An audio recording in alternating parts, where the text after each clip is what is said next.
Sveiki, mėlyje, esu Jonas.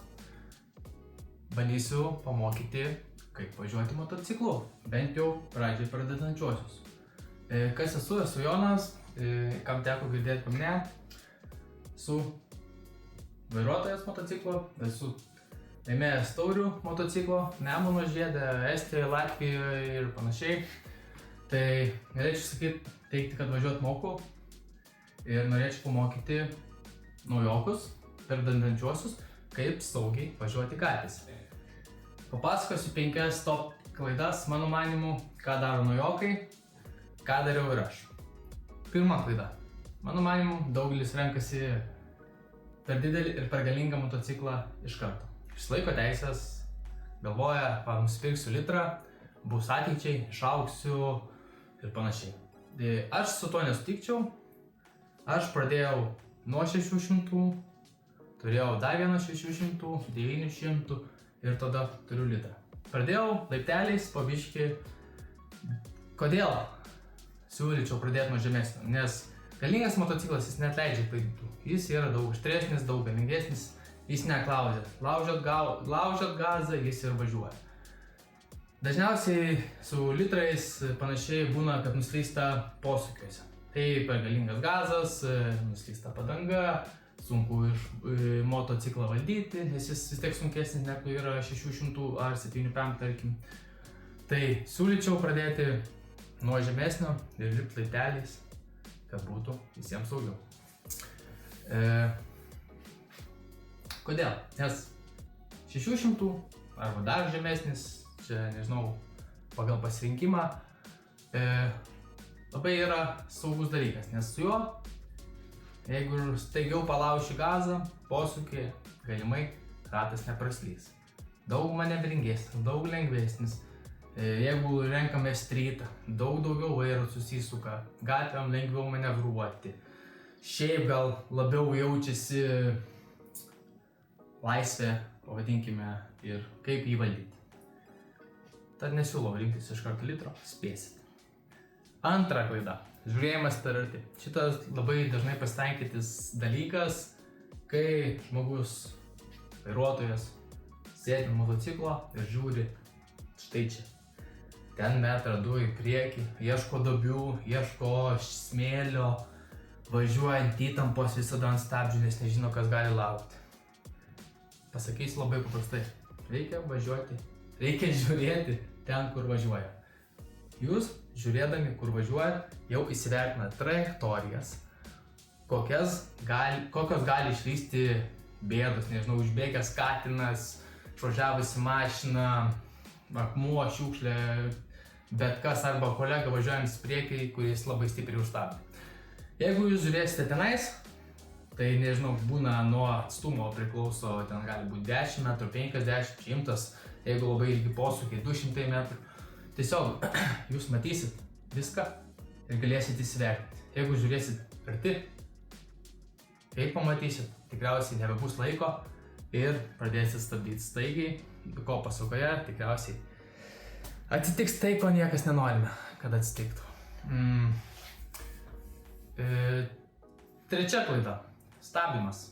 Irgi labai dažnai pasitaikanti klaida, kai naujokai, šiaip ir nenaujokai, esu pastebėjęs labai greitai, pamirštu tą dalyką, kad staigiai negalima stabdyti. Nežinau, ar regitoriai moko ar nemoko, aš norėčiau pamokyti, kaip reikia stabdyti. Stabdymas labai paprastas. Nespaudžiam iš karto, spaudžiam po biškį, kai jaučiame, kad jau motociklas įsitempęs, galim didinti tą stabdžio jėgą. Proporciškai ir su galiniu. Kai pagrinde šiaip dirba priekinis stabdis, nežinau, aš naudoju 8-9% priekinį stabdį, galinį aš bent jau naudoju, kai reikia labai staigiai sustoti arba kai važiuoju žvyru. Šiaip posūkiuose nerekomenduoju niekada spausti stabdžio, nes niekada trasoje, taip, suprantu, nes tenais slikai, žinomas kelias, žinoma kekimba ir panašiai. Ten galima brake trailint, jokių problemų. Mieste niekas nežino, kokia yra kelio danga, ar ten žvyras, ar tepalas, ar vanduo. jūsų padangos įšilusios, neįšilusios. Tiesiog siūlau važiuoti taip, kad į posūkį įvažiuojant jau nereiktų stabdyti. Ko pasakoje, posūkyje, dažnai esu matęs ir gavai ne vieną kartą, posūkyje važiuoja, pamato mašiną priekį, išsigąsta, biškį stabdį priliečia. Tai tokiu atveju jau geriau guldyti motociklą dar labiau, nes net nebejoju, kad turite dar tiek pat posvyrio kampo, kiek esate pavirtę ir išsuktumėt savo ramiai ir nuvažiuotumėt. Tai nedarykit nieko iš panikos, viską ramiai, švelniai. Dar aišku prisideda tokie dalykai kaip kūno pozicijos, trekšinai, moco ABS-ai, padangos, pasvirimo kampas, bet apie tai gal kitame video. Ketvirta klaida, ką labai pastebiu realiai iš visų naujokų, kas važiuoja, atsisėda ant motociklo ir įsitempia. Rankos taip, pečiai taip. Ne. Teoriškai turi rankos būti laisvos, vairą laikyti taip, nes jūsų motociklas amortizuoja. Amortizuoti turite ir jūs su rankom. Tai realiai, jeigu esate jūsų motociklas. Jeigu jūsų motociklas važiuoja per duobes, jūs turite laikytis plius minus viename lygyje. Tiesiog nedaryt, jeigu rankas būsit tempę, kaip ką tik rodžiau, į visą kūną įsitempę, jūs judėsit kartu su motociklu. Kol pasakoje pamesit balansą, nesudirbs amortizatoriai taip kaip turi, pradėsi nesuvaldyti, išsigąsit, paspausit stabdį, nedaug gero dar ir gazą, tai tikrai nieko gero iš to nebus. Paprastas pratimas, taip. Sėdant ant motociklo, jūsų rankos turi atlikti tokią funkciją. Jeigu jūs negalite padaryti taip, vadinasi, jūsų rankos yra per daug įtemptos. Nesvarbu, vairuojant streetą, chopperį, sportą, jūsų rankos turėtų būti laisvos. Kam? Tam, kad amortizuojant, jūs irgi amortizuotumėt ir į posūkį einant būtų lengviau laikyti. Yra viena išimtis, mano manimu, kur gali būti tos rankos labiau įtemptos. Tai yra kontravairavime. Bet apie kontravairavimą gal kitame video, jeigu bus įdomu. Ir tokia penkta problema, labiau ego problema, kad naujokai per greit pasitikė savo jėgomis. Jie nusiperka, sakykime, litrą, pavažinėja savaitę dvi, trečią savaitę pradeda mąstyti apie trasą, kaip jam gerai sekasi ir panašiai. Tikrai tikiu, kad yra tokių žmonių, kurie tikrai po 3 savaičių gali važiuoti trasoje geriau negu daugelis kitų. Bet jeigu jūs taip negalvojat, kad jūs esate lenktynininkas iš prigimties, gal geriau švelniai pradėkite. Kas gali nutikti? Per didelis pasitikėjimas savimi.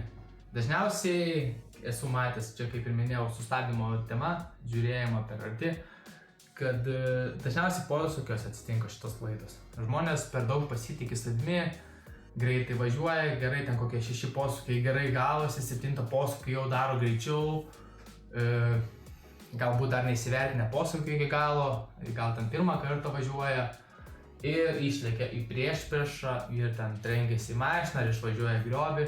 Pats esu išvažiavęs į griovį būtent dėl šito dalyko. Tai po to kartą nurimau ir pradėjau važiuoti jau ties savo limitais. Tai siūlau ir jums.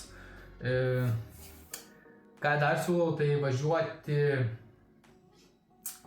kad nebūtų ego važiavimo šito. Tiesiog tikrai tikiu, kad visi gali išmokti vairuoti, važiuoti, sukti kilometrus, sukti ir dar kartą sukti. Aš pats, kai mokinausi važiuoti su motociklu, gal per dieną nuvažiuodavau 400-500 km, ten 2-8 valandas važiuodavau. Realiai ir savaitę 5 kartus tai prasukdavau, nors ir kuras buvo po 2 eurus. Tiesiog buvo toks laikas, kur buvo kablys, važiavau. Ir manau, kad visumoje sudėjus tiek valandų, kiek aš važiavau, galiu sakyti, kad tikrai neblogai važiuoju. Jeigu norėsi pamatyti, kaip važiuoju, gal ir kelsiu video su paaiškinimu, ką darau, kaip nedarau, ką daryti, ko nedaryti, bet apie tai gal kitame video.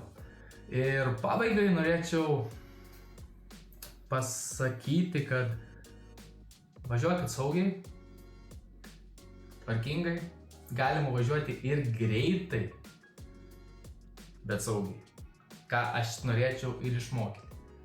Tokį trumpai apibandymą, važiuokit saugiai, bet greitai.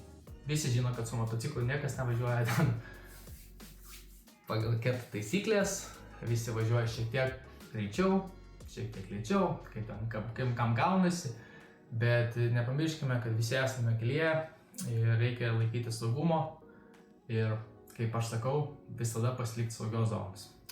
Tai pabaigai, tai jeigu atpažinot save, kuri darė klaidas, vienas iš mano išvardintų, parašykit komentarę, arba galbūt dar nepaminėjau mano manimų kitų klaidų, kurių nepaminėjau, tai pakomentuokit irgi, gal aptarsim kitame video ir ačiū žiūrėjimą, jei patiko, spauskit like, pasidalinkit ir iki kitų kartų.